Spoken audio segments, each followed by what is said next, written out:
noches a todos. Vamos a continuar entonces esta noche con la segunda parte de este documento importantísimo, en el cual voy a tocar dos temas.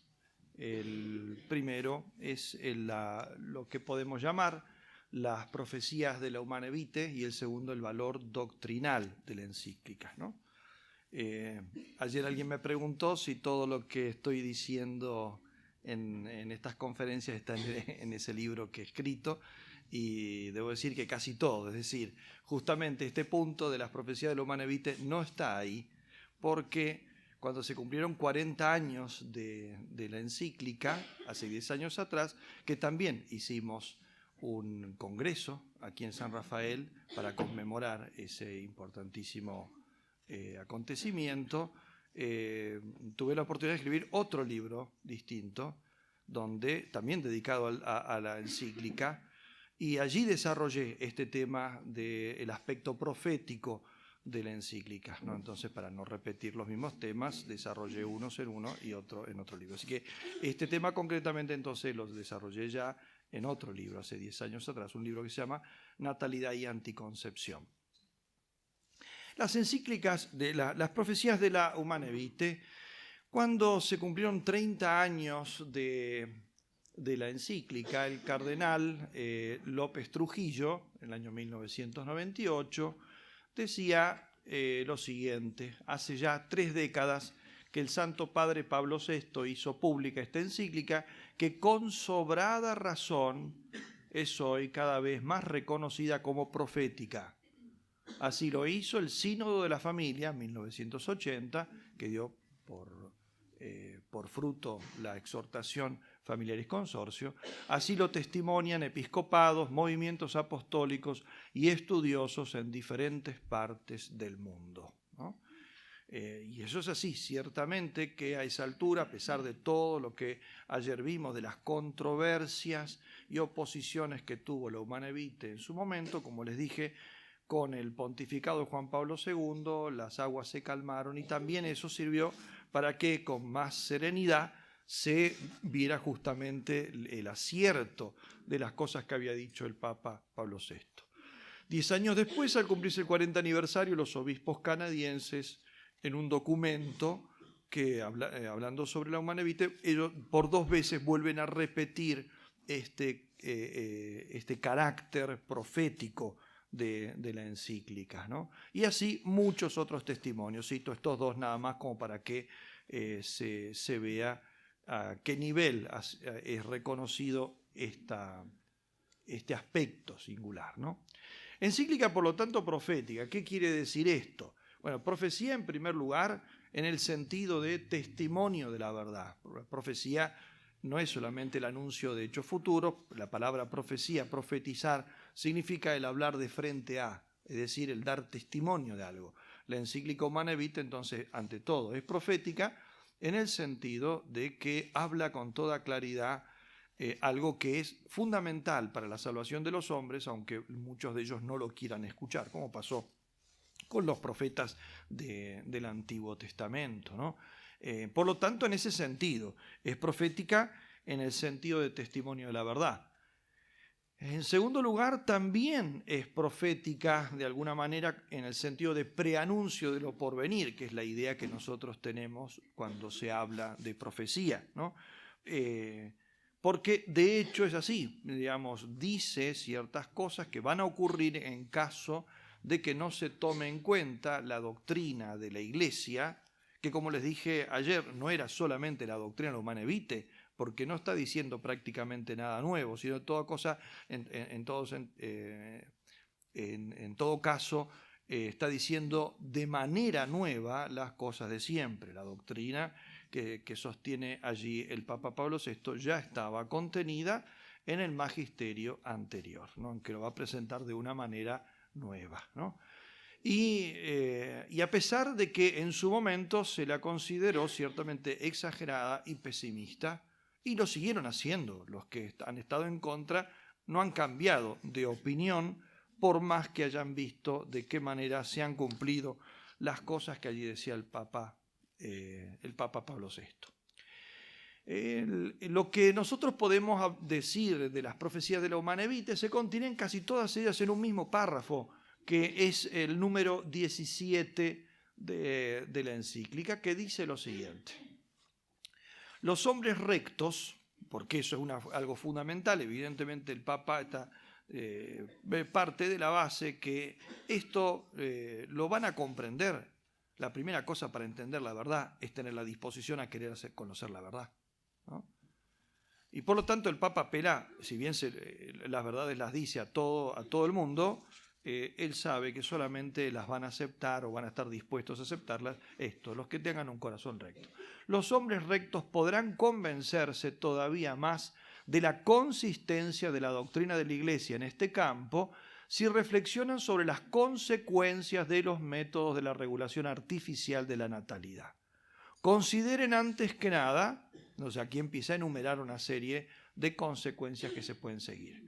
El camino fácil y amplio que se abriría a la infidelidad conyugal y a la degradación general de la moralidad. No se necesita mucha experiencia para conocer la debilidad humana y para comprender que los hombres, especialmente los jóvenes, tan vulnerables en este punto, tienen necesidad de aliento para ser fieles a la ley moral y no se les debe ofrecer cualquier medio fácil para burlar su observancia. Podría también temerse que el hombre, habituándose al uso de las prácticas anticonceptivas, acabase por perder el respeto a la mujer y, sin preocuparse más de su equilibrio físico y psicológico, llegara a considerarla como simple instrumento de goce egoísta y no como a su compañera, respetada y amada. Reflexiónese también sobre el arma peligrosa que de este modo se llegaría a poner en las manos de autoridades públicas despreocupadas de las exigencias morales. ¿Quién podría reprochar a un gobierno el aplicar a la solución de los problemas de la colectividad lo que hubiera sido reconocido como lícito a los cónyuges para la solución de un problema familiar? ¿Quién impediría a los gobernantes favorecer y hasta imponer a sus pueblos, si lo consideran necesario, el método anticonceptivo que ellos juzgasen más eficaz? En tal modo, los hombres, queriendo evitar las dificultades individuales, familiares o sociales que se encuentran en el cumplimiento de la ley divina, llegarían a dejar a merced de la intervención de las autoridades públicas el sector más personal y más reservado de la intimidad conyugal. Tenemos nosotros entonces, en definitiva, 4 profecías. Como digo, profecía en sentido amplio, en el sentido de que el Papa simplemente está viendo con agudeza las consecuencias en sus causas. Es así, ¿no? Si yo veo un auto que va a alta velocidad y que no respeta los semáforos, y veo otro auto que está haciendo lo mismo y que viene en una dirección en la cual se van a interceptar, yo digo, ellos van a chocar. Y no es una profecía, es profecía en el sentido de que, como la entendemos en sentido amplio, siempre anunciando algo que va a ocurrir, pero algo que se ve en su causa. Es ver simplemente el desarrollo natural de algo que ya está in nuce allí en la causa, ¿no? En ese sentido, entiéndase lo de las profecías de la Humanae Vitae, ¿no? En primer lugar, entonces, el Papa señala como primera consecuencia el camino de la infidelidad. Se abriría, dice él, un camino fácil y amplio para la infidelidad conyugal. Voy a usar datos muy viejos, por lo tanto, entonces tienen que pensar que esto está ampliado, pero de manera geométrica, ¿no? Y que son algunos datos que tenía de antiguos, fíjense, de antes del año 2000. El diario La Nación, de 19 de marzo de 1997, publicaba un artículo con este título: Adulterio, nuevo furor sobre un viejo pecado, ¿no? Y allí daba algunos datos, de algunas encuestas hechas sobre todo en Estados Unidos, en ese mismo año, 1997, en el cual se decía que una encuesta con el valor que tienen las encuestas, ¿no? Que es absolutamente relativo, pero que por lo menos a veces, depende de quién las haga, pues se puede tomar por lo menos como una orientación.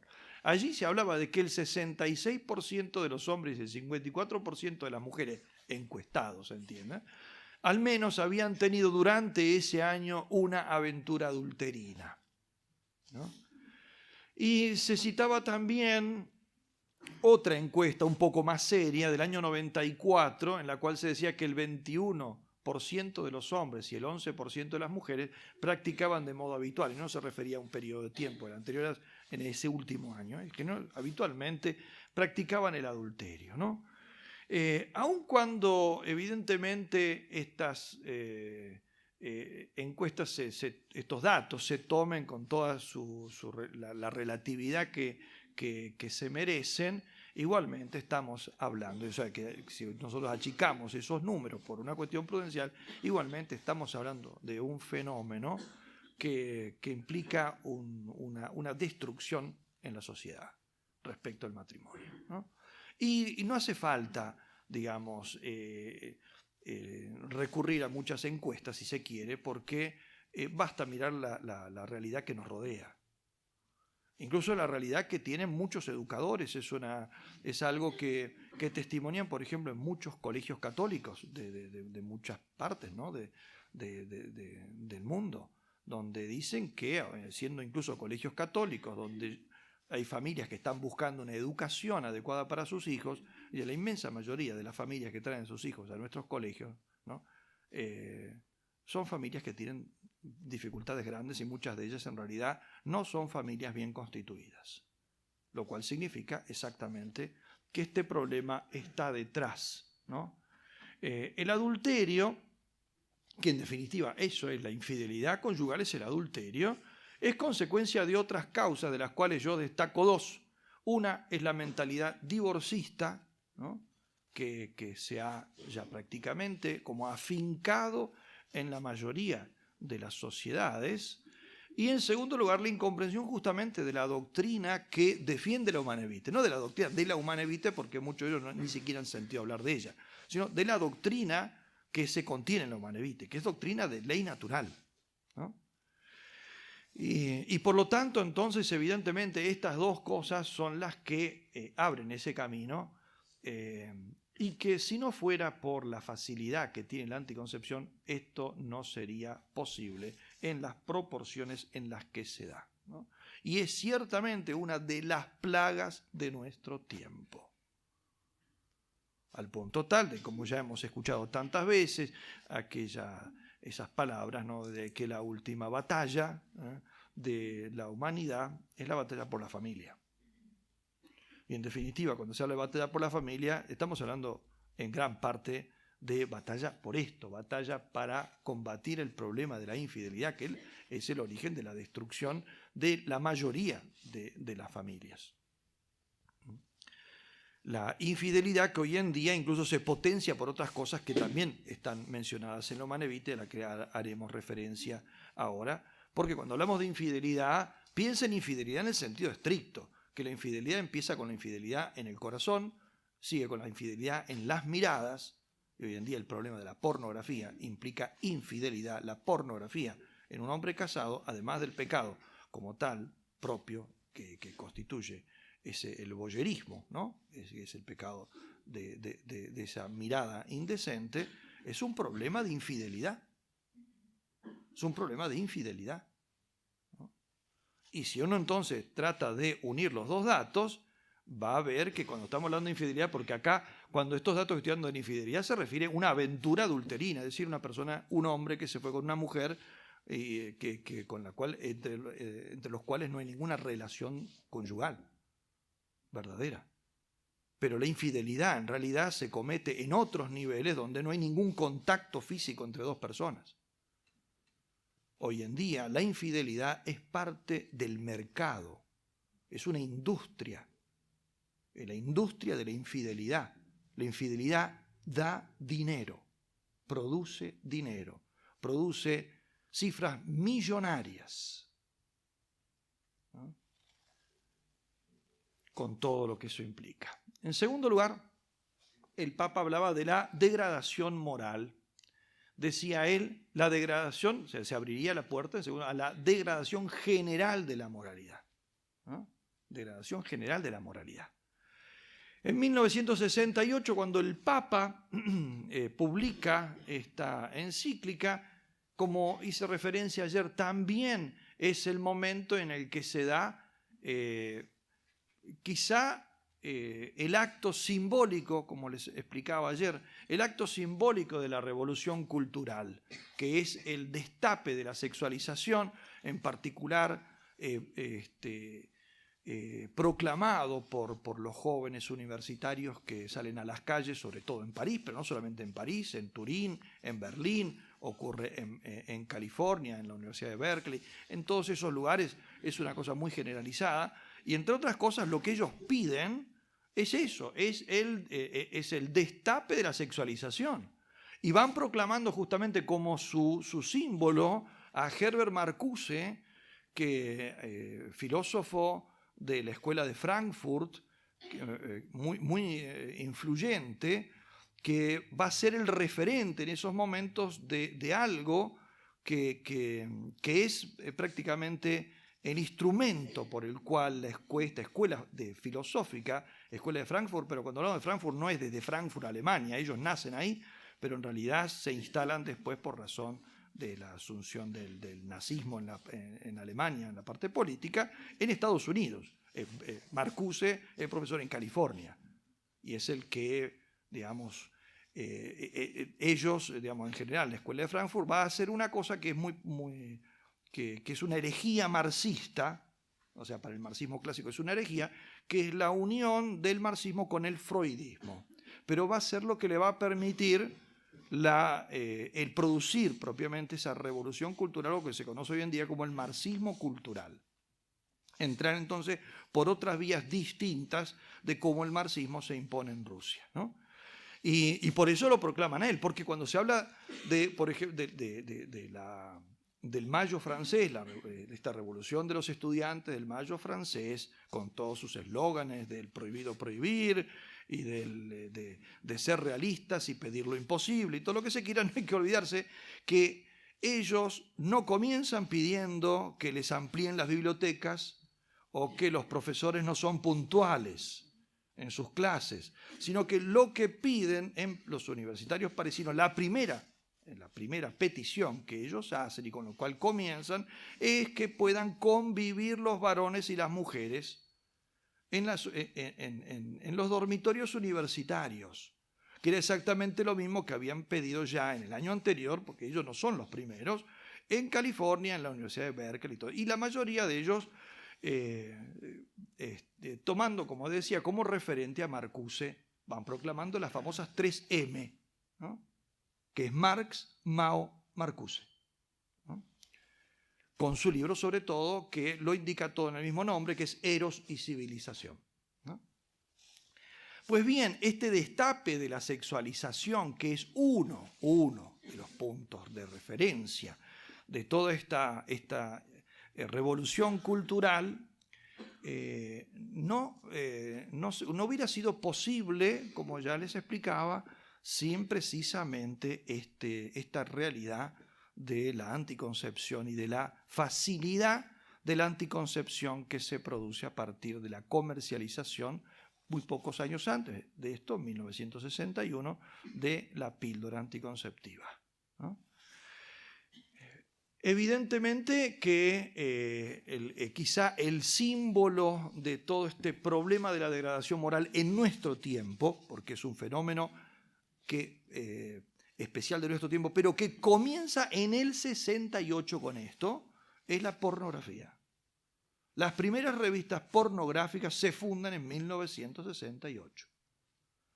Y justamente el fundador de la primera de ellas, que es Playboy, él sostiene explícitamente que no hubiera sido posible su industria si no hubiera sido por la píldora anticonceptiva. Porque el ofrecimiento de una cosa va acompañado por la facilidad que permite la otra, ¿no?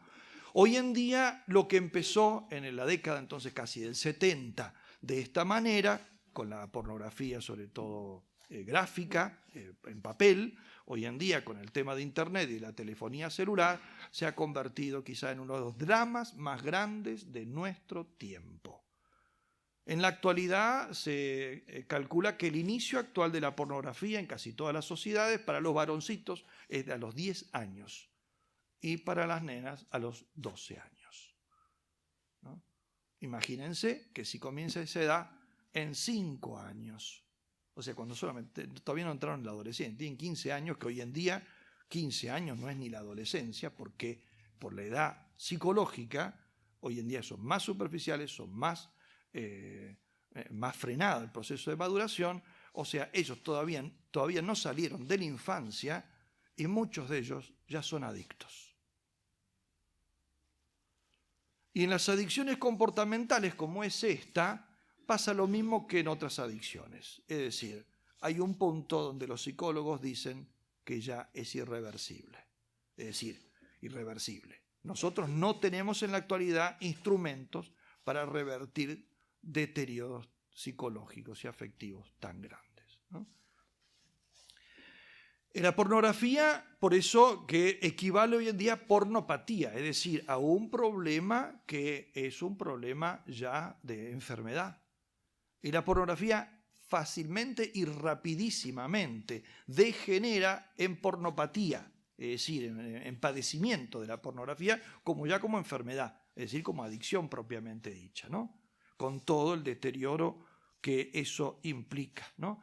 Y con todo lo que eso a su vez hable, porque el tema de la promiscuidad y todo lo que se sigue, hace pocos años, 2008, esta estadística decía de hace 10 años atrás, multipliquen como quieran, que se van a quedar cortos, en Estados Unidos, es decir, un país con enormes facilidades y desarrollo sanitario, no estamos hablando de un país de África, allí se calculaba que una de cada 4 chicas entre 14 y 19 años tenía alguna o varias enfermedades de transmisión sexual.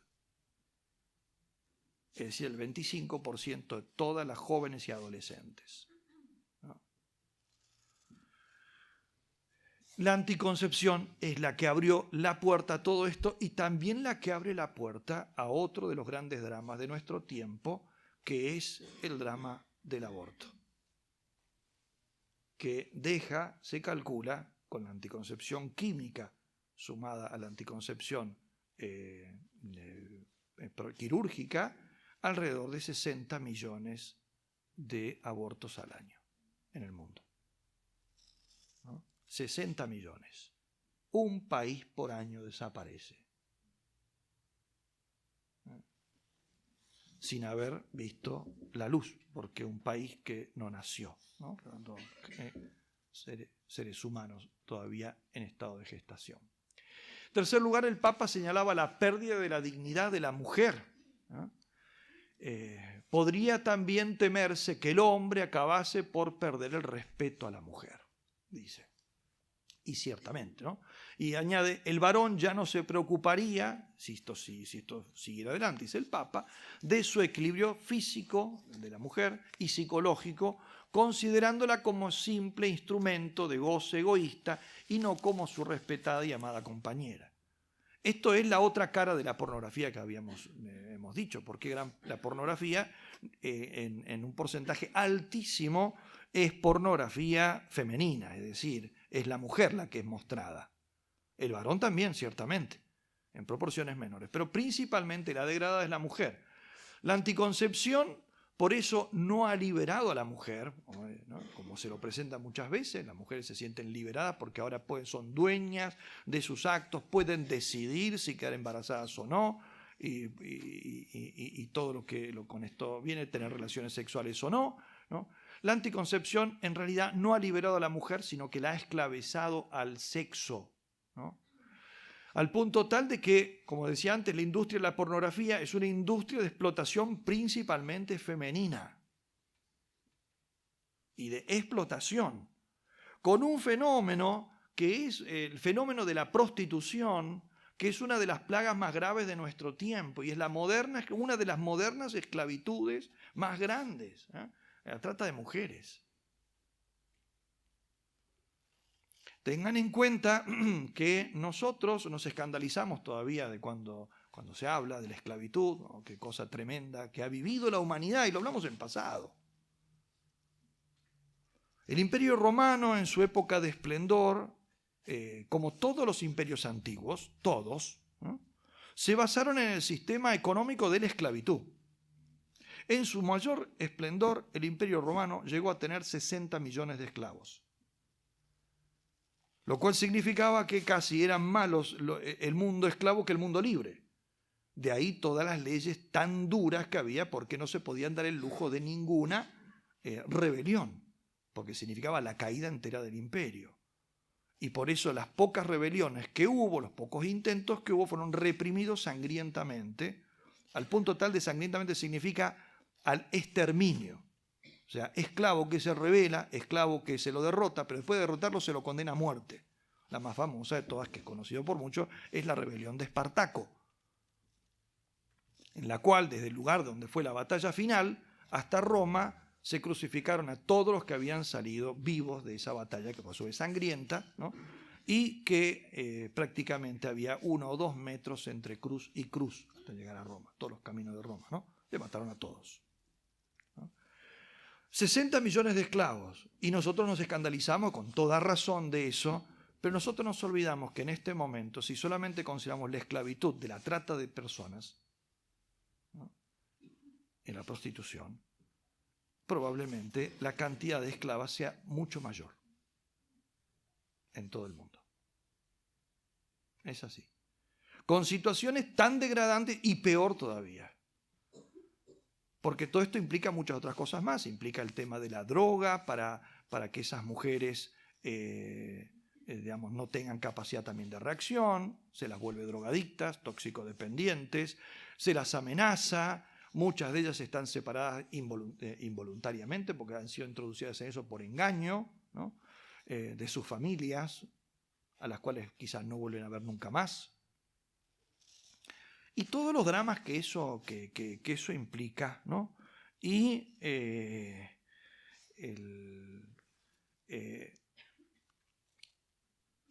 las mafias que están detrás, porque es una industria estrictamente mafiosa.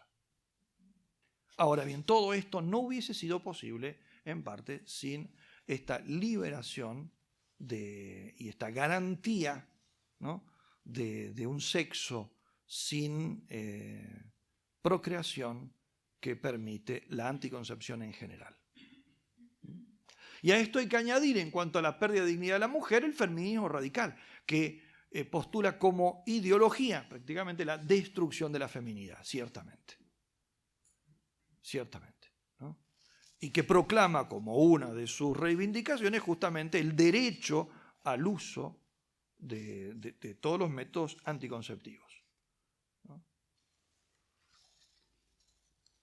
En cuarto lugar, y última de lo que llamamos así profecías del Papa, hablaba del tema del problema que presentaría esto para la demografía y el uso político. Decía, se llegaría a poner un arma peligrosa en las manos de las autoridades públicas despreocupadas de las exigencias morales, ¿eh?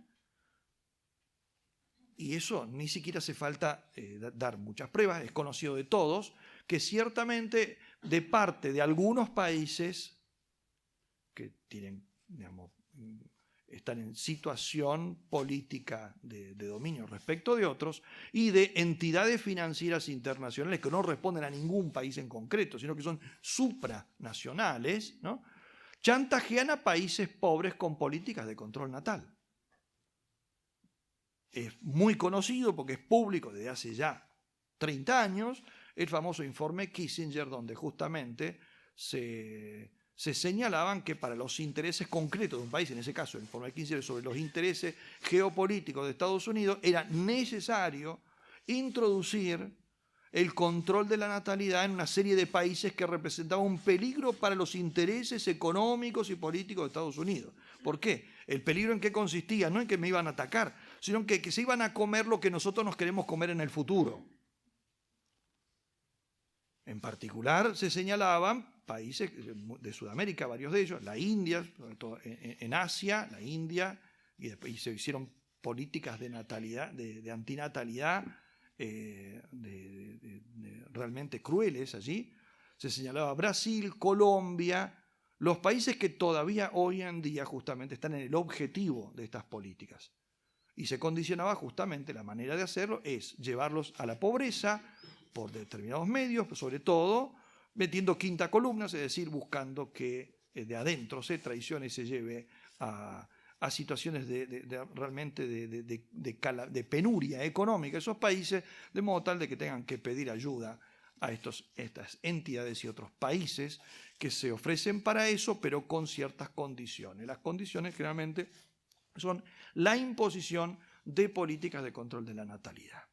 En su momento fue la esterilización masiva en muchos casos, se practicó en la India, de los más conocidos, en la India, en Brasil, en Perú, ¿no? Luego fueron las políticas de anticoncepción, particularmente en África, y ahora lo que se presiona es con el tema del aborto, como nosotros lo sabemos que es lo que estamos viviendo en estos días, ¿no?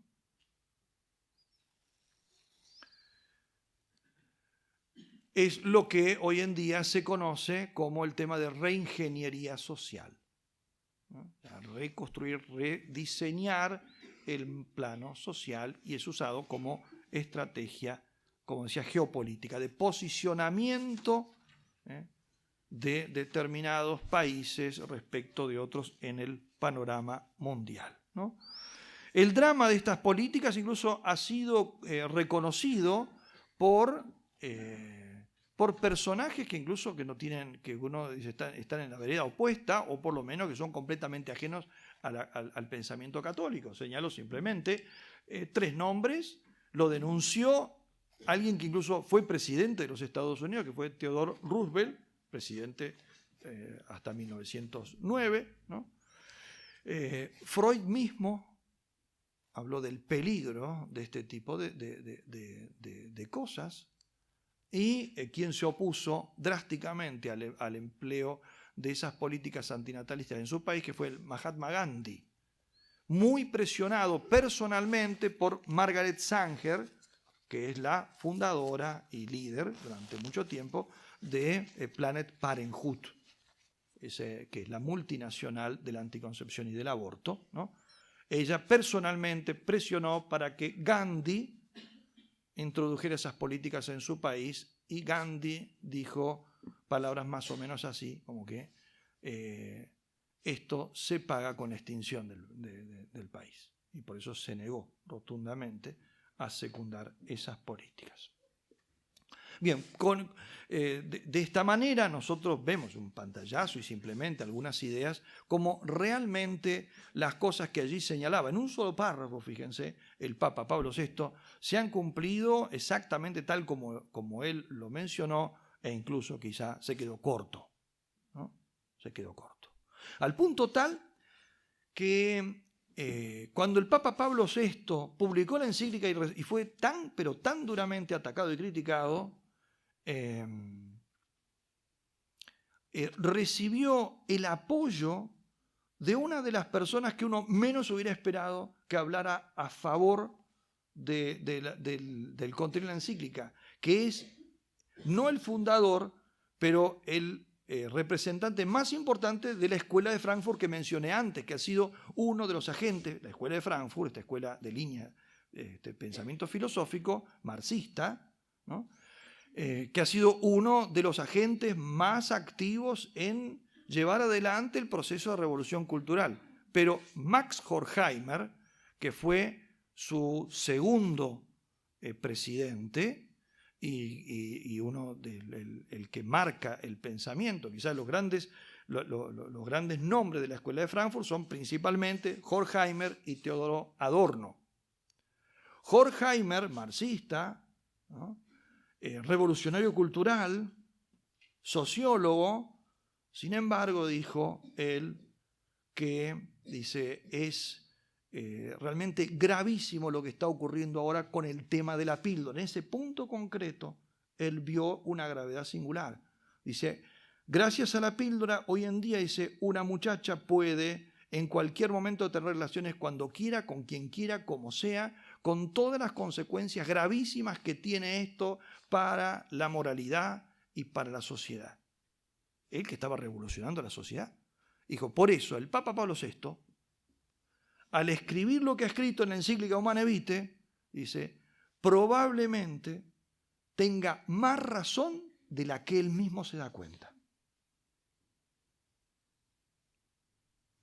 En realidad no es así, porque ciertamente que el Papa Pablo VI sabía muy bien lo que estaba diciendo, pero solamente menciono este elogio que viene de quien menos uno se pudiera esperar que lo hubiera hecho, ¿no? Para él, el Papa Pablo VI tenía razón, incluso quizá más todavía de la que era consciente en ese momento.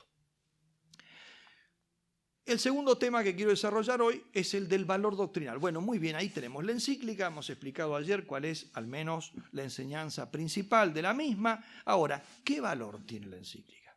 ¿No? ¿Qué valor tiene la encíclica? Sobre el valor, cuando ya les expliqué ayer que cuando uno dice el valor que tiene la encíclica se está refiriendo a la sentencia principal de la encíclica, que es lo que ayer expliqué, como que está contenido en ese número 14, donde el Papa condena como intrínsecamente inmorales esos 3 actos, de los cuales a nosotros nos interesa más el tercero: el aborto, esterilización, siempre directos, directamente queridos, y en tercer lugar, todo intento de anticoncepción, no sea como anticipación al acto conyugal en el desarrollo del mismo o en sus consecuencias, ¿no? Y sea querido como fin o como medio, ¿no? Intrínsecamente inmorales. Ese número, ¿no?, es lo que en síntesis donde se juega lo que uno dice cuando quiere hablar de qué valor tiene la encíclica, es esa afirmación. Bien, sobre el valor de la encíclica, el valor doctrinal, tenemos, como es indudable, varias opiniones, porque ya vimos ayer que inmediatamente fue atacada y fue tratada, digamos, de rebajar cualquier autoridad que ella tuviera. Así que, en primer lugar, evidentemente, tenemos los que han sostenido que es una mera opinión, no tiene más valor que el de una opinión en todo caso, una persona muy autorizada, muy venerable por ser el Papa, pero una opinión, y más incluso, no solamente una opinión, sino que puede ser reformable como toda opinión, e incluso para algunos, como les dije ayer, Rahner sostenía que incluso que tiene que ser reformada. Doctrina reformanda, doctrina que tiene que ser reformada, ¿no? En esta línea nosotros podemos mencionar a muchos autores: Hering, Marciano Vidal, Charles Curran y muchísimos otros más, que tienen una característica fundamental, y son los libros de texto con los que desde hace 40 años se han formado los pastores de la Iglesia. Seminaristas, sacerdotes, incluso obispos, porque evidentemente han sido los principales libros de texto. Los de Hering, los de Marciano Vidal. Marciano Vidal recién fue condenada de algunas de sus afirmaciones, entre ellas justamente las relativas a la anticoncepción, las contenidas en una sola de sus obras, que es Moral de Actitudes, que vendría a ser su manual de moral fundamental. Es un sacerdote redentorista, lo mismo que Hering, ¿no?, muy conocido.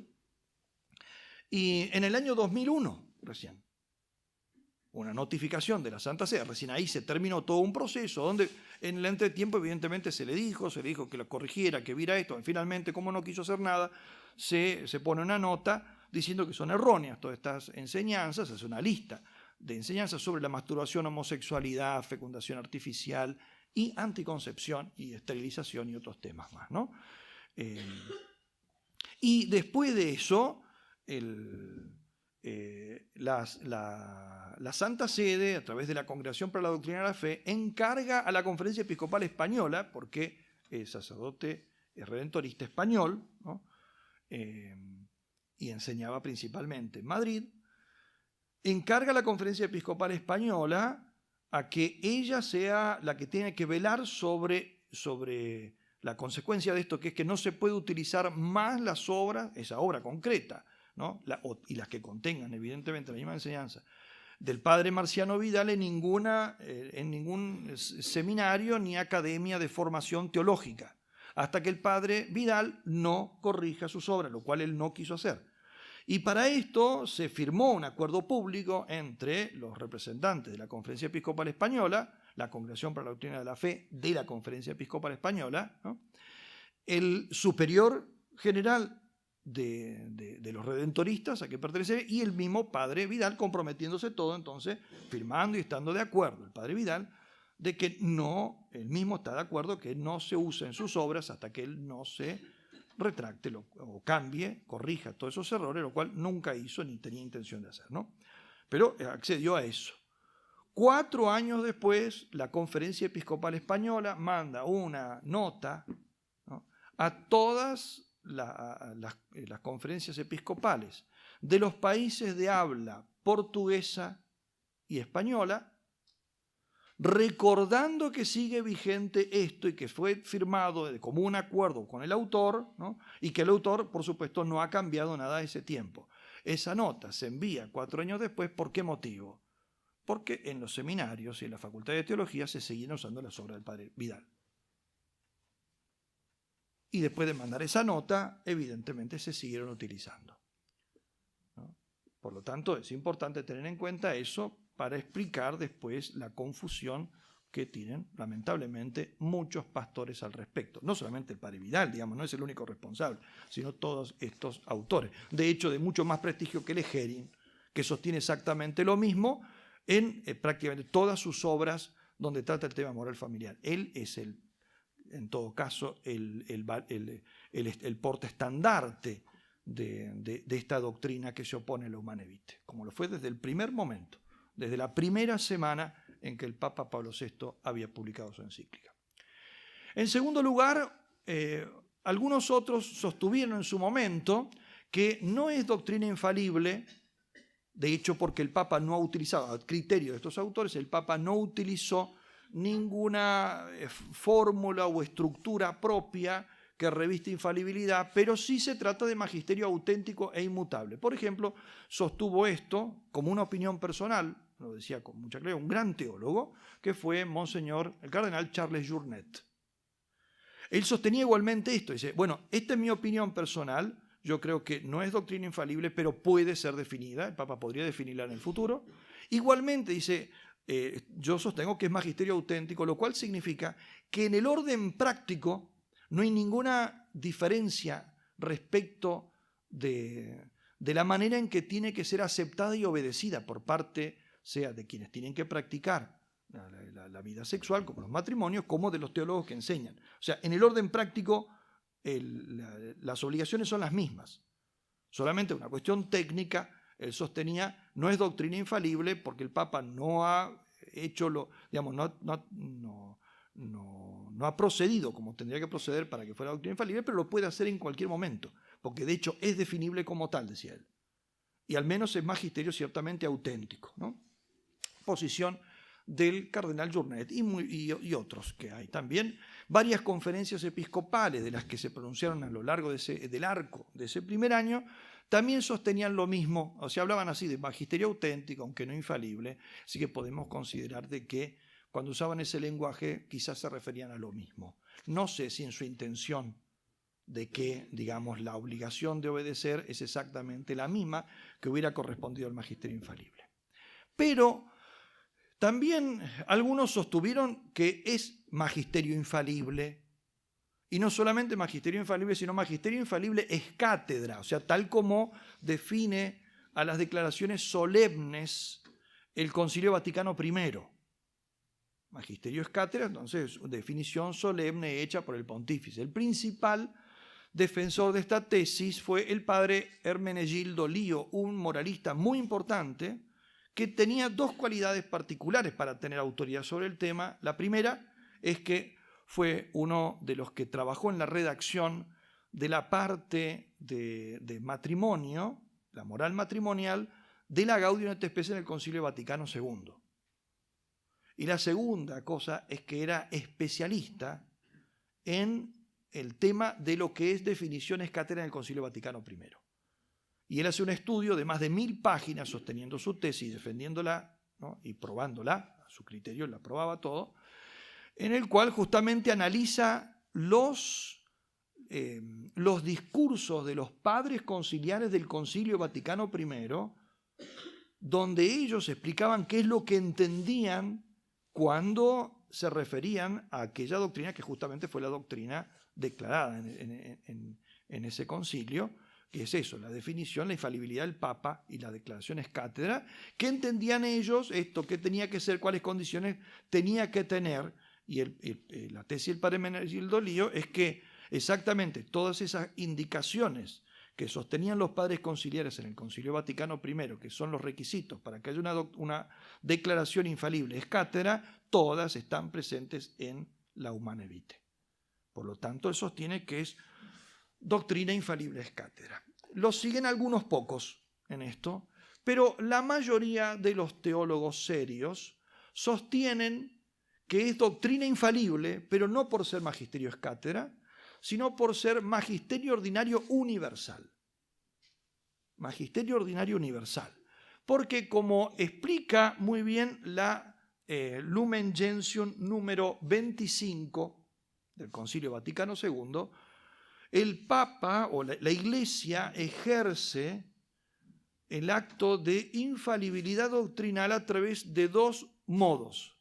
El primero es el magisterio infalible, es cátedra, tal como fue expuesto en el Concilio Vaticano I, y el segundo cuando se ejerce un acto de magisterio ordinario universal, es decir, el Papa con todos los obispos, ¿no?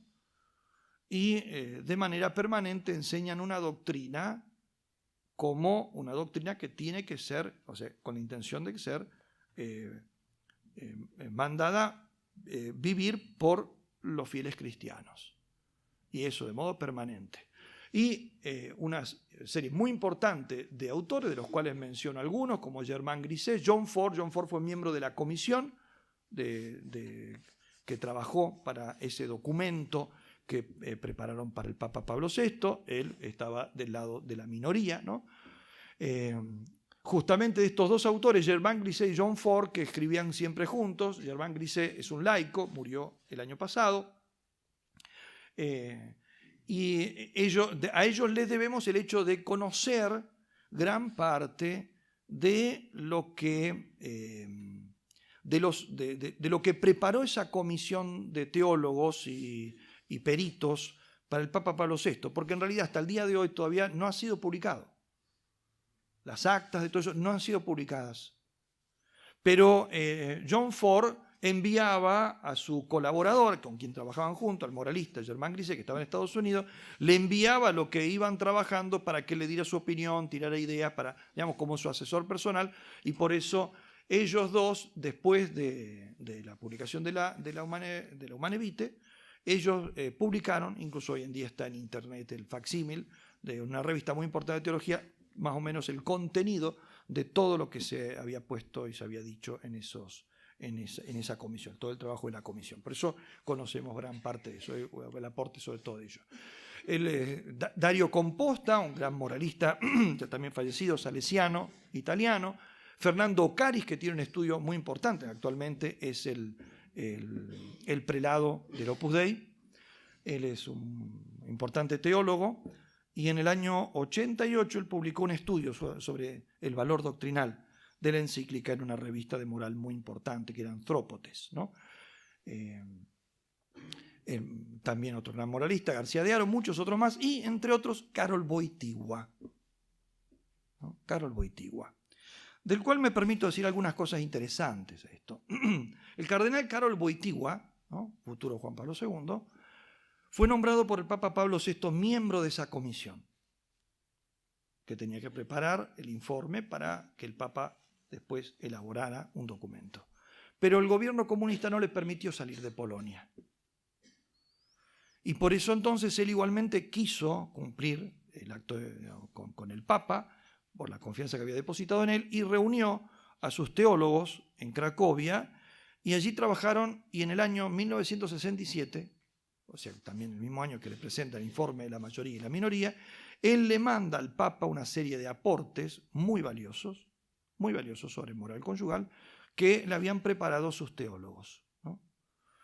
Eso, junto con una carta muy importante del año 1969, ha sido publicado como tesis doctoral en marzo de este año, porque todo eso estaba inédito en los archivos de Cracovia, no secreto, sino inédito, o sea, no lo habían publicado nunca, ¿no? Y un profesor que hizo su tesis doctoral en el Instituto Juan Pablo II para Estudios sobre Familia, fundado por Juan Pablo II, defendió su tesis doctoral y se presentó este libro en marzo de este año.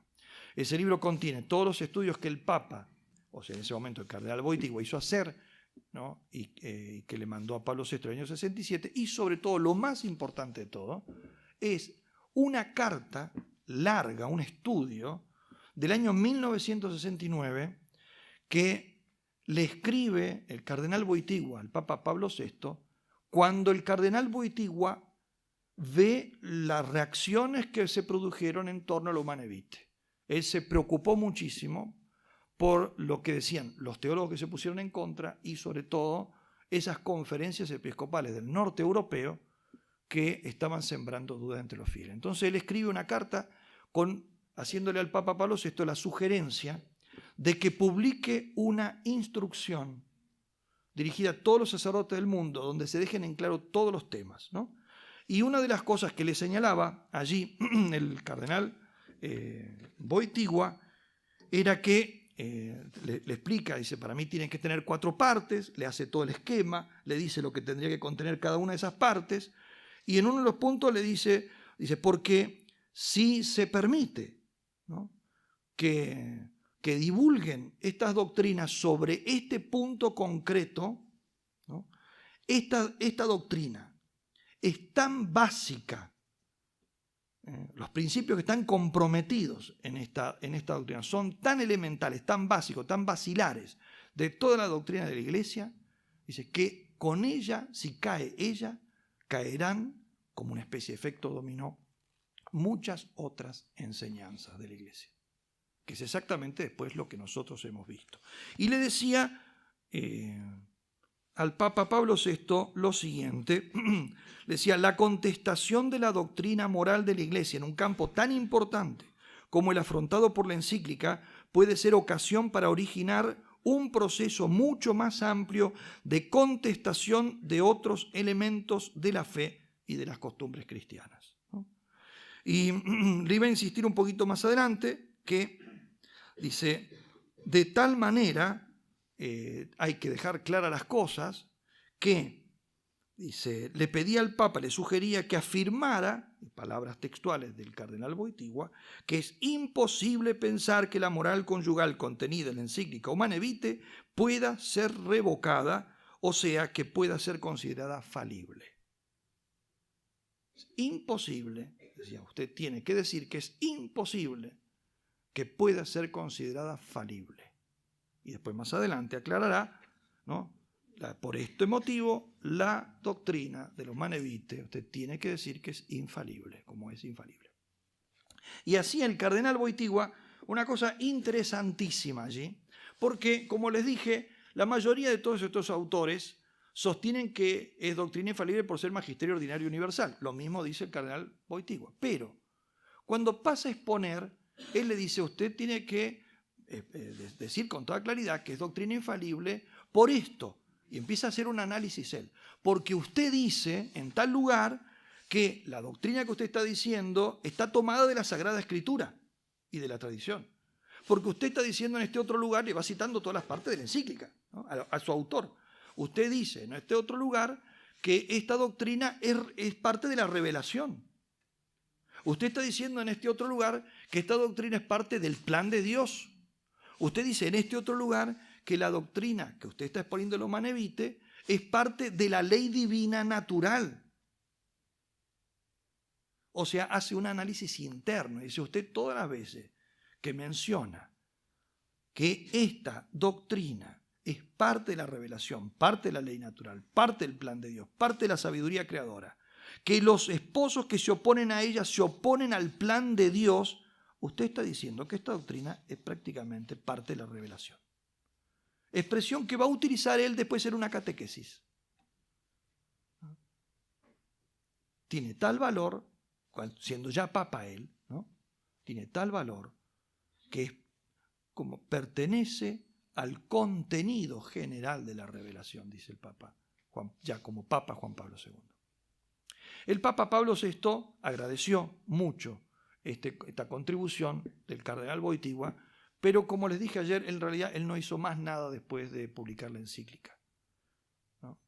En parte supongo yo que era porque las actitudes habían sido tan graves, las actitudes en contra de la encíclica, que prácticamente en realidad ya había un cisma en la Iglesia y hacer algo más hubiera equivalido quizás a formalizar ese cisma. Y el Papa tenía la esperanza de ir poco a poco y con la ayuda de Dios quizá revirtiendo esa situación, como logró Juan Pablo II. Por eso, en realidad, él no volvió a entrar en el tema, ya lo suyo lo hizo, lo dejó ahí, nos dejó una doctrina realmente luminosa, clarísima, y lo demás lo dejó para sus sucesores, el cual sería precisamente ese cardenal de Polonia, ¿no? El Papa Juan Pablo II, como pontífice, él lo que había sugerido en esa carta del año 1969, lo fue haciendo de una manera muy prudente, en primer lugar, con sus catequesis explicando el contenido de la Humanae Vitae en un sentido muy profundo, después con las enseñanzas de la Familiaris Consortio, y a mí me parece, y después muchos discursos sobre la Humanae Vitae que dio y el valor que tiene, y toda su enseñanza magisterial sobre el matrimonio y sobre el lenguaje corporal aplicado concretamente al tema de la moral conyugal, y en particular, como decía ayer, con la encíclica Veritatis Splendor, que si bien no toca el tema de la moral conyugal, porque su tema era otro, sin embargo allí se refutan y se condenan, ¿no?, los principales errores que son los que estaban en la base doctrinal que llevó a muchos teólogos justamente a ponerse en contra de la Humanae Vitae. Entonces, el tema de la conciencia creadora, ¿no?, la concepción de la conciencia como norma última independiente de cualquier otra norma ajena a ella, ¿no?, es lo que se conoce como la conciencia creadora, el tema del pecado concebido solamente como opción fundamental, el tema de la negación de los actos intrínsecamente malos y otros temas más que están en la base de esos errores doctrinales. Como siendo entonces, volviendo al tema de que es doctrina infalible por ser magisterio ordinario universal, hay que añadir que siendo así hay que afirmar que ya era infalible antes de la Humanae Vitae, porque el Papa justamente no enseña nada nuevo, sino que en todo caso utiliza una argumentación nueva, pero sostiene la doctrina de siempre. Por lo tanto, es magisterio ordinario universal, pero ya incluso antes de la Humanae Vitae. Es más claro antes, porque hasta el año 1960 lo que enseña la Humanae Vitae era aceptado universalmente y no puesto en duda, lo cual no quiere decir vivido universalmente, ¿no?, porque quizá muchísimos matrimonios no viviesen de acuerdo con esto, pero sabían en todo caso que estaban obrando mal. Una cosa es la aceptación intelectual y otra cosa es el hecho de que yo no me considere en condiciones de poder cumplir eso. Pero entiendo, muchas personas saben perfectamente y admiten que la Iglesia enseña que robar está mal, aunque ellos roben. Entonces, pondré en discusión el hecho de que a mí no me gusta ese mandamiento, pero no puedo decir que dudo de qué enseña la Iglesia. Sé que la Iglesia enseña eso, punto, ¿no? Lo mismo ocurría con esta doctrina. Por lo tanto, la disidencia posterior no invalida la doctrina, la validez de la doctrina anterior. Hasta ese momento, toda la tradición había sostenido exactamente lo mismo. Y lo repetirá quien es el garante de la tradición, porque Pablo VI se coloca en la misma línea y lo harán lo mismo sus sucesores. Por lo tanto, confirmarán simplemente una doctrina. Y además de todo esto, nosotros tenemos una confirmación que nos viene de lo más inesperado que uno podría esperarse, si se puede hablar así, y que es del autor que ha negado siempre que el magisterio de la Iglesia sea infalible, que es Hans Kühn. Hans Kühn, este teólogo que dejó de ser teólogo católico, cuando fue condenado por eso, se le quitó el título de teólogo católico, después de un proceso que se inicia con Pablo VI, pero que se termina bajo el pontificado de Juan Pablo II. Él, que tiene un libro que se llama así, ¿no?, Infalible, una pregunta, ¿no?, es infalible la Iglesia. En ese libro que él defiende que la Iglesia no es infalible, uno de los argumentos es la Humanae Vitae, la que le dedica un capítulo entero. Y con este argumento que es interesantísimo, que es un sofisma, pero que es interesantísimo, y él dice así: la Iglesia no puede ser infalible. ¿Esto cómo se demuestra? De una manera muy sencilla. Dice, todos nosotros estaremos de acuerdo, porque es una verdad evidentísima, que la anticoncepción está bien. ¿No? Ese es el principio de él. Todos estamos de acuerdo, por supuesto. Nadie va a poner en duda de esto. Es una verdad de perogrullo. La anticoncepción está bien. Ahora bien, la Iglesia siempre enseñó que la anticoncepción es pecado. Y por lo tanto, esta afirmación que la anticoncepción es pecado, dice Hans Küng, es magisterio ordinario universal. Si el magisterio ordinario universal fuese infalible, tendría que ser infalible esto. Nosotros sabemos que eso es falso. A nosotros lo que nos interesa simplemente es esto. El que dice que la Iglesia siempre enseñó eso es Hans Küng. Y quien dice que enseñar siempre una cosa con magisterio ordinario universal es infalible es el Concilio Vaticano II. La Lumen Gentium número 25.